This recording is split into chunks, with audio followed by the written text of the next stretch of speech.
ইসলামের রাহবার। নবী সাল্লাল্লাহু আলাইহি ওয়াসাল্লাম বলছেন, প্রতিদিন কবর, যার কবর যেখানে, তার কবর তাকে ডাক দিয়ে বলে, ও আল্লাহর বান্দা শোনো, আনা বাইতুদ দুধ, আমি পোকামাকড়ের ঘর। আমার বাপ শুনেন, যুবক আপনারাও শুনেন, আপনারাও শুনেন, কবর কিন্তু নির্দিষ্ট কোনো বয়সে যায় না বাপ।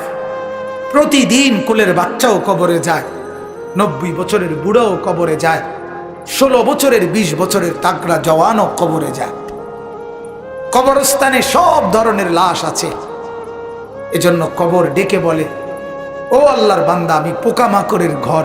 সেই ব্যক্তি যে একটা মশারি ছাড়া, একটা সামান্য মশার কামড় সহ্য করতে পারো না, একটা মশা কানের কাছ দিয়ে গেলে তোমার ঘুম ভাঙ্গা যায়, মশারি টাঙ্গাও, কয়েল জ্বালাও, অ্যারোসল লাগাও, এত কিছু করে তুমি মশার একটা আওয়াজ থেকে, কামড় থেকে বাঁচতে চাও। হায় আল্লাহর বান্দা, তো বছরের পর বছর, শত শত বছর কবরের মধ্যে এই পোকামাকড়ের ঘরে কেমনে থাকবা?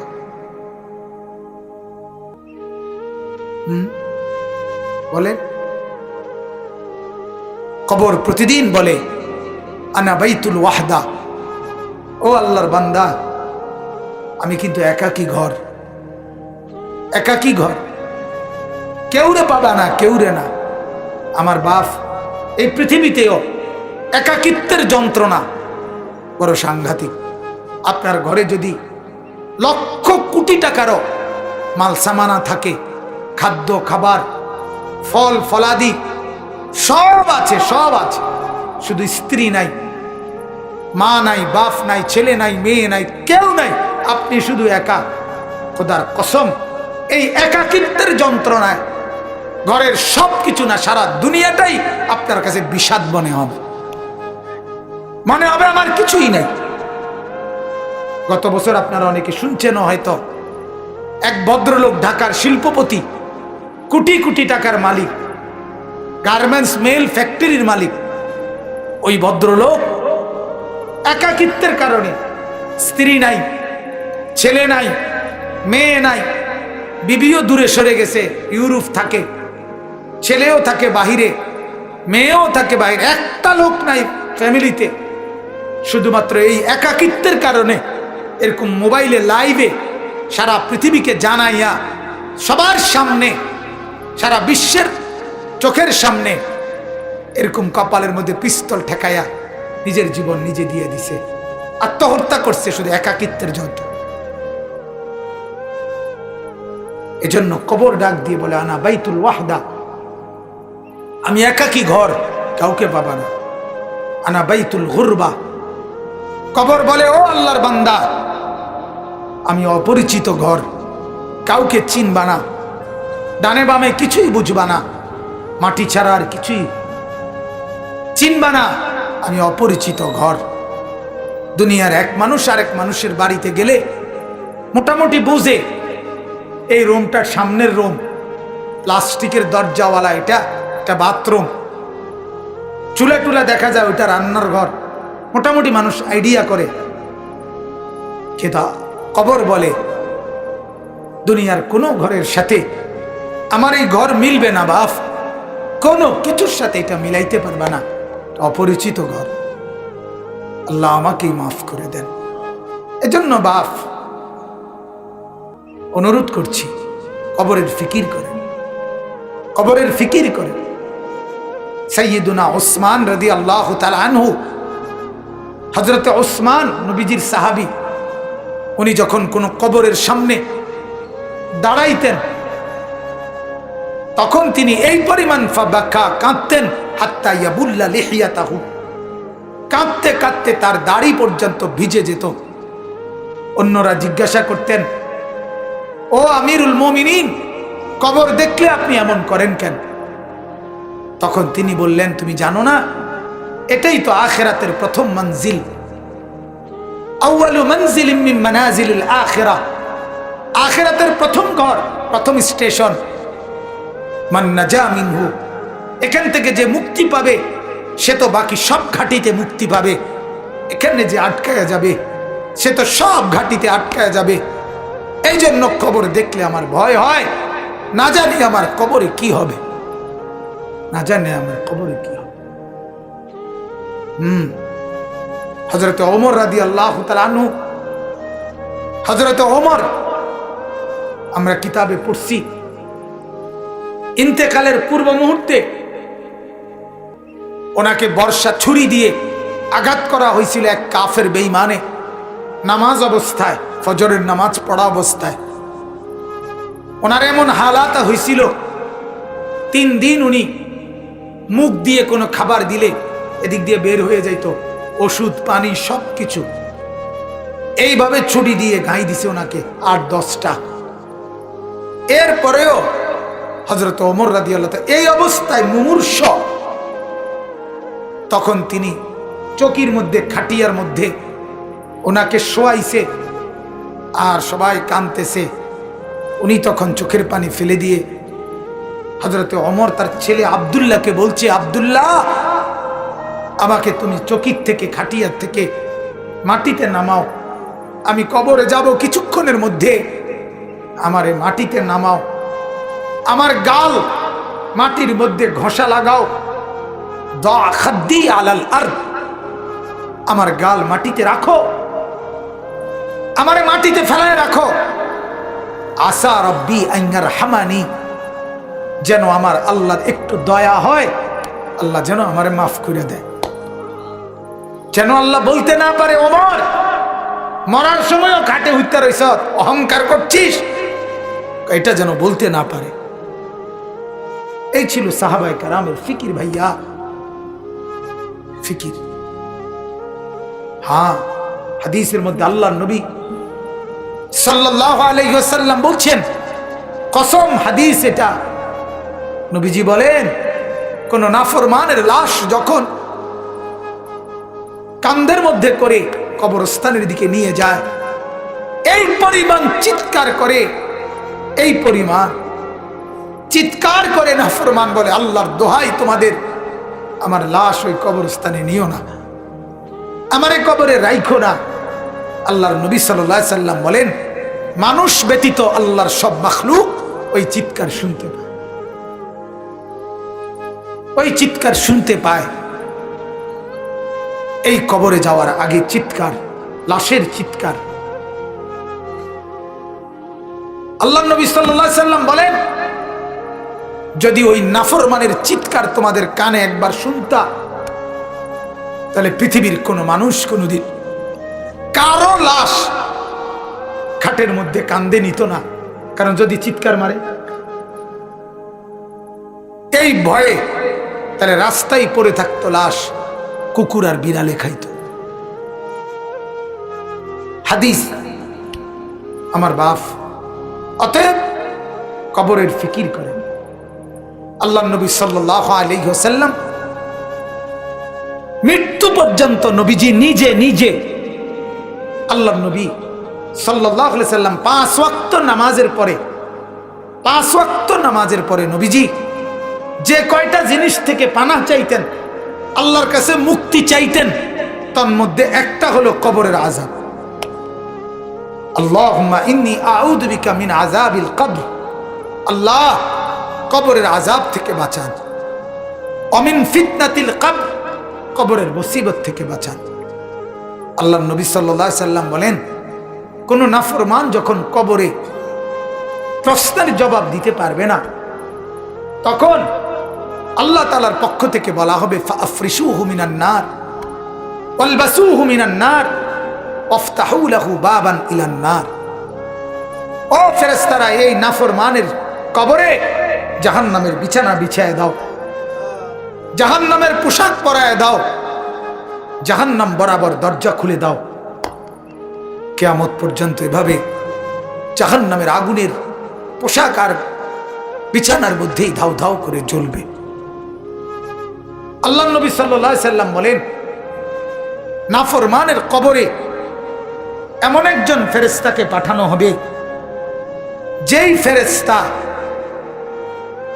আমা ওয়া আসাম্মু অন্ধ এবং বধির, চোখেও দেখে না, কানেও শোনে না, লোহার একটা মুগুর দিয়ে একটা বাড়ি মারবে, 7 তবক জমিনের নিচে দেবে যাবে, আবার উঠবে, আবার মারবে। আর ওই নাফরমান কবরে চিৎকার করবে, ভীষণ কান্নাকাটি করবে, কিন্তু ওই ফেরেশতা তো চোখেও দেখে না, কানেও শোনে না, তোমার চিল্লানি শুনবে কি? আল্লাহ আমাকে মাফ করে দেন। এজন্য রাত গভীরে আপনাদেরকে বললাম ভাই, আমাকেও বললাম, উসিকুম ওয়া ইয়া, আপনাদেরকেও নসিহত করছি, আমাকেও। প্রত্যেকেই কবরের প্রস্তুতি নেই। আল্লাহ তাআলা বলছে, বান্দা কি হলো, বান্দা হলোটা কি? মাটির উপরে একটা ঘর, সেটারে কত যত্ন করে সাজাইলা, কত দামি টাইলস, কত খাট পালং সোফা, ফার্নিচার, ফ্রিজ, এসি, দরজা জানালা, কত সুন্দর করে মাটির উপরের ঘর সাজাইলা। আহা বান্দা, তুমি কি জানো না মাটির নিচেও তো তোমার আরেকটা ঘর আছে, সে ঘরের নাম কবর। ওইটাকে সাজাইলা না কেন? ওই ঘর সাজাইলা না কেন? মাটির উপরের ঘর যদি সাজে খাট পালং আর সোফা দিয়ে, তো মাটির নিচের ঘর সাজে জিকির তাসবিহ তেলাওয়াত দিয়ে, আল্লাহ তাআলার গোলামি দিয়ে, সেজদা দিয়ে, নামাজ দিয়ে, হালাল ভক্ষণ করে কবরের ঘর সাজাইতে হয়। নেক আমলের পুঁজি নিয়ে যদি কবর সাজান, তো কবরটাকেই আল্লাহ তাআলা ফেরেশতাকে বলবে, ফাআফরিশুহু মিনাল জান্নাহ ওয়ালবাসুহু মিনাল জান্নাহ, আমার বান্দার কবরকে জান্নাতের বিছানা বিছায়া দাও, জান্নাতের পোশাক পরায়া দাও, জান্নাত বরাবর দরজা খুলে দাও, কবরটা চতুর্দিকে 70 হাত প্রশস্ত করে দাও। সুবহানাল্লাহ। এরপরে এভাবে করার পরে নেককারের কাছে সুন্দর হাসানুল ওয়াজহ, সুন্দর চেহারার আকৃতির এক নওজোয়ান আসবে। তখন কবর ব্যক্তি বলবে, আমি তো আপনাকে চিনলাম না। তখন সে বলবে, আনা আমালুকা সালেহ, আমি তোমার সারা জিন্দেগীর নেক আমল। আজ প্রস্তুতি নাও, জান্নাতে তোমার বন্ধুদের সাথে, জান্নাতের মেহমানদের সাথে, তোমার আত্মীয়দের সাথে মিলিত হবে। এটার খুশখবরই আমি তোমাকে দিতে আসছি। হাদিসে আছে, আল্লাহর নবী বলেন, তখন নেককার কবরবাসী বলবে আল্লাহর কাছে, ইয়া রাব্বি আকিমিস সাআ হাত্তা ইয়ারজিআ ইলা আহলি, আল্লাহ আরে জলদি কিয়ামত শুরু করে দেন, আমি আমার পরিবারের কাছে ফিরে যেতে চাই। মানে জান্নাতে যেতে চাই, জান্নাতে যেতে চাই। এজন্য কবরকে ভয় করেন। আপনি আমি প্রতিদিন দেখতেছি, প্রতিদিন মানুষ কবরে যায়, যায় কিনা বাপ? ওরা কেউ মরতে চায় নাই, কিন্তু মৃত্যু তাদের কাউকে রাখে নাই। কেউ মরতে চায় না, কেউ না। একেবারে 120 বছরের বুড়ো মানুষটাকেও, 120 বছরের বুড়ো মিয়া, তারেও মানুষ ডাক্তার দেখায়, তারেও হসপিটালে ভর্তি করায়, তারাও তো চেষ্টা করে আমার 120 বছরের দাদা যেন না মরে, আমার 120 বছরের বাপ যেন না মরে। তিনিও মরতে চান না, কিন্তু কবর ডাক দিয়ে বলে, আমি কাউকে থাকতে দেই না। দুনিয়া বলে, মাটি বলে, আরে বন্ধু মরতে তো কেউই চায় নাই, আমি তো কাউকে থাকতে দেই নাই। ফেরাউন তো মরতে চায় নাই, নমরুদ তো মরতে চায় নাই, সাদ্দাদ আর কারুন তো মরতে চায় নাই, কিন্তু মৃত্যু তো তাকে ছাড়ে নাই। ছাড়ছে কিনা ভাইয়া? নওজোয়ান, কি রঙের গুড্ডি উড়াইতেছ বাপ? কি রঙের গুড়ি উড়াচ্ছ? এভাবে ভুলে গেলা কবর, অথচ তোমার সামনে মানুষ অ্যাক্সিডেন্ট হয়, জলজ্জান্ত মানুষ মরে যায়। ওই যে রাস্তায় এখনো শুনলাম, হ্যাঁ, ছোট্ট বাচ্চা সহ মারা গেছে। এই তো আমাদের চান্দিনা রাস্তায়। আমার মাদ্রাসার হাফেজ সাহেব, আমার মাদ্রাসার উস্তাদ এখনো আছে, হাফেজ মামুন, তার বাবা, তার মা, তার 4 বছরের বোন ঢাকার থেকে আসতেছে, নরসিংদী গাড়ি স্টিকের সাথে লাগছে। মার কোলের থেকে বাপ কোলের এই 4 বছরের মেয়েটারে নিজের কোলে লইছে, লইয়া জড়াইয়া ধরছে। এই সময় একটু পরেই এই ট্রাকে বাড়ি খেয়া বাপও মারা গেছে, কোলের বাচ্চাটাও মারা গেছে, মা বাইচে গেছে। আমার কাছে মনে হয়েছে যেন মা তার স্বামীর কোলে দিয়ে বলছে, ধরো তোমার বাচ্চাটাকে নিয়ে যাও তোমার সাথে। তাই রে বাপ, বলেন না, ছেলেদেরকে কে বুঝাবে? ওরা মনে করছে আমরা এত সকাল মরবো না, আর কিছুদিন গুনাহ করি, আর কিছুদিন উলঙ্গ ছবি দেখি, আর কিছুদিন নাচ দেখি, ছবি দেখি, অশ্লীল বেহায়াপনা। আমাদের মা আর বোনেরা বুঝছে আরো কিছুদিন ফুর্তি করি, রূপ দেখাই, যৌবন দেখাই, রাস্তায় রাস্তায় লম্পটের ভোগের সামগ্রী, নজরের সামগ্রী হই। এই হলো আমাদের মা আর বোনেরা। টেলিভিশন ভুলায় দিছে ওদেরকে আখেরাত, কবর, নর্তকীর নাচ, উলঙ্গ ছবি, গান, বাদ্য, নাটক, সিনেমা, নাচ, গান, ফুর্তি ভুলায় দিছে, ভুলায় দিছে। ঘূর্ণিঝড়ের পরের দিন আমি নরসিংদী গেছি, গিয়ে দেখি রাস্তার পাশে এরকম প্যান্ডেলের ভিতরে যুবক যুবতী ওপেন নাচতেছে, ডেক সেট বাজতেছে। আগের দিন ঘূর্ণিঝড়, অর্থাৎ ঘূর্ণিঝড় যে বিদায় নিছে, এই কারণে খুশিতে আল্লাহর দুশ্মনরা কতক্ষণ নাচ করে। আল্লাহ আমাদেরকে মাফ করে দেন। অতএব আমার বাপ, আমি মনে করাই দিলাম, আমার জন্য, আপনাদের জন্য কবরের সামান বানান, কবরের প্রস্তুতি নেন, কবরের কথা ভাবেন, মৃত্যুর কথা ভাবেন। আল্লাহ নবী সাল্লাল্লাহু আলাইহি সাল্লাম বলছেন, কাফা বিল মাউতে ওয়াইজান, ওয়াজের জন্য, ওয়াজ, এই যে এখন ওয়াজ মাহফিল না এটা, তো নবীজি বলছে ওয়াজের জন্য মৃত্যুর কথা বলা, মৃত্যুর স্মরণ, এটাই যথেষ্ট, এটাই সেরা ওয়াজ, যে মৃত্যুকে স্মরণ করা। অতএব আল্লাহ তাআলা কোরআনে বলছে, কুল ইন্নাল মাউতাল্লাযী তাফিররুনা মিনহু ফাইন্নাহু মুলাকীকুম, মৃত্যু থেকে তুমি যেখানেই পলায়ন করো না কেন, সে তোমার সাথে দেখা করবেই।